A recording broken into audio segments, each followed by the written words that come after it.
Hi there, this is Floating in Dreams. This is another Declutter Regrets.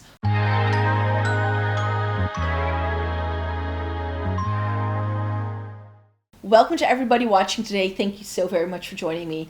On this channel, once a month, I like to go back to some older videos, and today we are tackling the final video of my 2017 decluttering series. I did a whole series in 2017 as I was getting ready to move house to this place where I'm living in right now, to sort of cull my makeup collection, to not have it be too much for it to be moved to another place. And at the time, I had just really gotten into my makeup journey, so it was sort of like years of makeup collection that already went into this. I first got into makeup around like 2008, 2009. I was still like trying things out. I was very much in an experimental phase as well of my makeup use, and that sort of caused a lot of my makeup collection to balloon into something that was so extensive that I needed, like, I don't know, 6 parts to film declutters with. I filmed it with a very crappy camera. It was just a point and shoot camera. I could not see what I was doing because it didn't have a viewfinder that like folded out or anything. I would just have to hope for the best as I was filming. So sometimes things do go off camera. I do have to preface by saying that, but this is going to be part 2 of my single eye products. We had eyeliners, brow products, and things like eyeshadow primers and mascaras, glitters, and pigments in the other video. And today we are tackling creams, sticks, like eyeshadow sticks, and single shadows. And I think we're doing the creams and stick shadows first. Let's see what we have here. So here we have the overview. I see some NYX jumbo pencils. Still have Milk in my makeup collection till this day. And we have some other bits here as well. I think there are some Kiko bits in here too. Yes, we already had some Kiko eyeshadow sticks here. So this is probably how far back my love for the Kiko eyeshadow sticks actually goes back to. I thought it was like a 5-year thing, but apparently I've been loving Kiko eyeshadow sticks for a long time. I don't recognize all of the products that are here. I probably still have some of those Kiko eyeshadow sticks. The Milk one, like NYX Milk, the jumbo pencil in Milk, I remember repurchasing that a couple of years ago. Like I went into the store to pick up a new one because mine was looking really grubby and weird. I like using eyeshadow sticks as bases or as liners, or if I want to do like a quick and easy makeup look. I travel with a lot of these things. Because they're just easy to use. And then, of course, we have the cream shadows. Look at those. I'm thinking Maybelline Color Tattoo is responsible for this. I had so many of those. I can also see a couple of MAC paint pots. Again, most of those dried out. But I did like those at the time. But I think a lot of it is the Maybelline Color Tattoo. Let's see if we can have a better look at these products. I can't bring the products too close to the camera, unfortunately. But yeah, NYX, like I said, I still have that, so that's lovely. I don't think many of these eyeshadow sticks are actually going to go, because I remember so many of them, like I remember the packaging of, so that's probably a sign that I had it in my makeup collection for quite a long time. And I think I'm doing swatches for a lot of these products as well, so I'm going to try and speed up this video, because else we will be here forever. It's a 28-minute video, which is just far too long to have no context with these products. So I'm just going to... before we head into the rest, we are first going into the pots, which doesn't make a lot of sense. What pot are we first going to be talking about? I think this is Paint Pot and Painterly. Or is it Bare Study? I remember having Bare Study and Painterly. Painterly is one I still use on the daily. It's on my eyes today. I use it as a double prime. This is Bare Study, which is a shiny version of Painterly. And then I have 2 sort of like coppery things, it seems. Oh, I'm not grabbing for those. I'm grabbing for a dark gray instead. Probably because I used it the most. I'm probably grabbing for the products that I'm using actively. Oh, this was that Benefit thing! Now I remember, but I liked that product. It just got dry and old, which was a bit of a shame, but I used to have so many Benefit products. Like, Benefit was the first makeup brand I really got into. I think those are all color tattoos. Yeah, those are all of the Maybelline color tattoos. I told you, part of the reason why there were so many cream shadows was the color tattoo. Who didn't have a color tattoo at the time? These were so good. They're still around, but they're not the same anymore, unfortunately. That pink I wore so much. It was so beautiful. I had a matte one as well. They came out with those later, which was like this taupey number. This could actually be the one. I think this may be the taupey one. Yeah, I used this as a base so many times. It was really, really pretty. I really enjoyed it. And I had this really pretty periwinkle blue shade, which I think is the top left one. I had a navy and like browns, because at the time I didn't realize what a cool tone was. So I had those brown things. Let me see. Am I showing this in a little bit more? Oh, this is the blue one. And here's that periwinkle one, which I really enjoyed. It was a little bit thin though. It wasn't super opaque, so that's a bit of a shame, but oh well. Here the lighting is different. I think I had to refilm this like later or something. And then we're having, what do we have here? I don't know what those other four are. I know there's 2 MAC paint pots, but what's right next to it? I have no clue. Oh, they're by Hema. Now I see. So 2 of them are by Hema. And these are... I don't know what's happening here.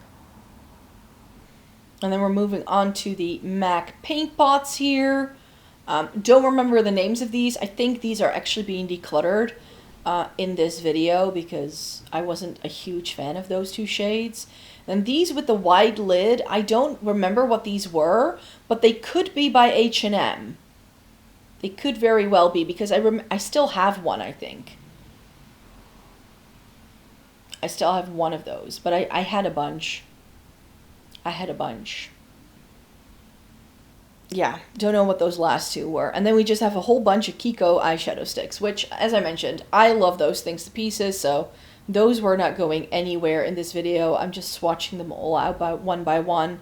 So I know that I kept those. And then we're moving on to the single eyeshadow collection, which was massive at the time. So here are the single shadows. I used to count the things that I had in palettes.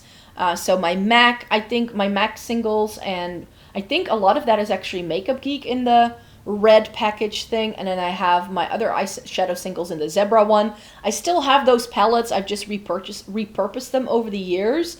I have a bunch, all of the Catrice liquid metal shadows. Oh, those were so good, but so discontinued. I have a bunch of the old style Kiko water shadows in here.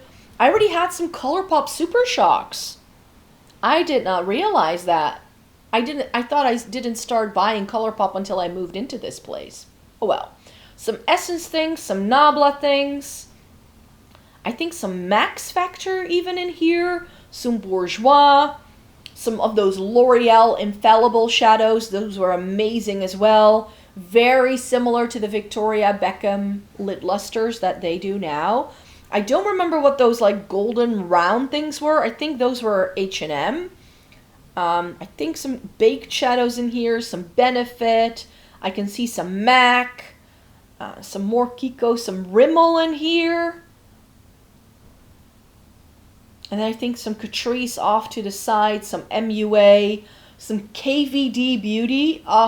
There were so many good things in here. Some Hema, Burberry, which I finally decluttered and put into my makeup memory box because it was just that old. Let's see what we're talking about here, because here are those palettes. I think I'm showing you those first. So the red one is all Makeup Geek shadows. I know that much.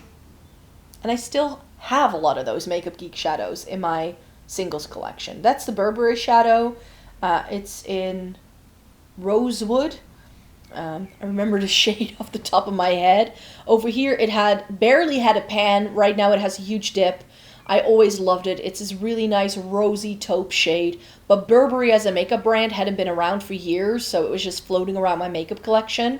and I knew I wasn't going to wear it, so I put it in a makeup memory box though, because it's a good memory to have. This MAC Extra Dimension shadow in Sea Worship was really, really pretty, and I paired it a lot with the MAC eyeliner in the same shade. It was part of the limited edition collection, but you can still buy the Extra Dimension eyeshadows for sure. My favorite, oh, this is the Body Shop eyeshadow. I use this every single day to set my base with. I went through 4 or 5 of these before they discontinued it. I picked a couple of them up for €1 when they discontinued those shadows from the Body Shop. Here are the ColourPop Super Shocks. I don't think this includes any of the shades I still have. I remember Dance Party being one of the shades that I had at the time, but those got really, really dry. So I do feel the ColourPop Super Shock formula is a little bit better now than it was at the time. Those Essence things, I think I'm decluttering those. They had these really pretty looking shadows, but they were not the best quality. Some of it was nice, but not every single pan was the same in terms of quality, so that was a bit of a letdown. Then I think I'm reaching for the, I think were those L'Oreal or Max Factor shadows, the square gold ones. I'm going to be showing you those after these swatches. So these are the L'Oreal ones, I think. Those are really pretty too. Single shadows used to be everywhere, and now I just feel that we're just not getting as many good ones anymore. We're just not. There's still some brands that do them, but not a lot. Like, not this abundant, you could say. The L'Oreal Infallibles, I already mentioned, those were great. As you can see, I had heaps of shades. I decluttered them over the years because I wasn't wearing them enough, but there were a few shades that I really enjoyed. You could get different shades in the States than you could get here in Europe. And here in Europe, these were so expensive for the drugstore. I remember already back in the day, so we're talking 10 years ago when I first started buying them, these were already like edging on the €15 price point, which was a lot of money for drugstore at the time. Like, L'Oreal has always been a more expensive brand over here, but yeah, those were expensive shadows, and I actually picked up half of those shades on trips to the US. Next up are some Bourjois shadows. There's 3 of them lying there together. I had a couple of those as well. I still have a very old Bourjois shadow that I used when I was a teenager. That's a green shade. That's in my makeup memory box because it's over 20 years old. But these 3, I think I'm decluttering them here because they weren't my shades. Same for these Hema singles. Those were nice. They were a pretty big hype within Dutch beauty blogger communities at the time. But mine actually shattered after a couple of uses. They were very fragile. They were a big formula, so there wasn't a pan. They were just laying on top of a mesh. And if they just, like, they didn't even have to drop down a table. If you like set them down too hard on your makeup vanity, they would already crack. Yeah, this is a Benefit shadow. It's a dark brown. It was my favorite dark brown for years. It was a cool tone dark brown. This Periwinkle shade from MUA I bought off of the recommendation of a YouTuber I was watching. It was only £1, and it was a lovely like blue purple blurple sort of shade. It was a bit sheer though in hindsight. These are KVD. I had these for a long time. They were beautiful shadows, but they weren't exactly shades I reached for as a single. A green, a blue, and a gold. Not my cup of tea. Then these ones are, I think, what brand are these? Oh, these were NYX. These were NYX shadows, like the really shiny ones. They were really special at the time, but this was before we got multi-chromes and duochromes, but it was sort of like right before that. Then we have those H&M, this eyeshadow as well. I used to love these little things. Again, some really gorgeous one and dones, and a lot of the H&M makeup is actually made in Italy, so it's a very similar quality to Kiko. It's just not all H&M stores stock the line, and some of the H&M makeup that is sold online is different from what you get in stores, so it's a very confusing makeup line. But I've tried a lot of it, and it was actually good. They had some really nice lipsticks. I had a bronzer by them that I loved, some blushes that I really enjoyed. H&M did some good makeup at the time. These were by Makeup Store, which I think it was Scandinavian. They had a standalone store in Amsterdam. that went away years ago, but I didn't really enjoy these, but these weren't my shades. They were so dark. They were very smoky. I would only wear them for parties or New Year's Eve, but those were pretty. Yeah. Not sure. Is Makeup Store still around? People in Scandinavia, help me out. Are they still a thing? And then we're left with some Catrice things, which Catrice does some really good singles. They are one of the very few drugstore brands that still does singles from time to time. And then we have all of the Catrice liquid metals. I had these around for such a long time. I think these are all 8 shades that they ever did, and they had a beautiful taupey shade in there. It was a bit weird because they had this really shiny layer, and then once you got through that, it wasn't as shiny as it was before, so it was more like a satin shimmer. So a lot of people felt duped by that because they weren't super metallic, like the name suggested, liquid metal. But it was very similar, I feel, to the Kiko water shadows, where you could use them wet or dry, and if you use them wet, they were far more intense and sparkly than if you use them dry, but I had every single shade. And then we have my Kiko water shadows. I actually bought them again, so this is something I decluttered because I wasn't using it enough in my brain, but then my favorite shades that I actually used to have, I ended up repurchasing before they reformulated this style. So these are in the thicker packaging. These are still the old style, but this product is still around. In store, though, you can only find the thinner packaging. Online, however, you can still get some of these older shades because they seem to just be selling it until stocks run out. The very light one on the right is their light taupe shade, which they no longer do. So I'm really glad I got it again because it's really pretty. It's very, and then I have a rose gold, I have a blue in here, a dark gray, and like a darker taupe shade. That dark taupe shade they still do, like the deep, like sort of like the taupe they do now is in between the very light one and the very dark one that I have in this video. And I currently also have this tealy green shade, which is really pretty. So those are lovely. I still rate that product really highly till this day, and you can use it wet or dry. Here's the Makeup Geek. I'm keeping it, of course, and then in here, I don't know what's in there anymore. What's in the Zebra? Oh, this is just random singles. Just some random singles in here. Let me see what's in here. I can see some depotted Sephora, Catrice, and NYX shadows that I used to have. So before I really got into palettes, I would just buy singles and make like little quads and stuff out of them.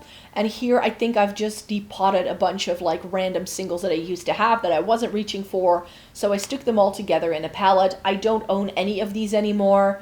I had the silver and the square pan at the top.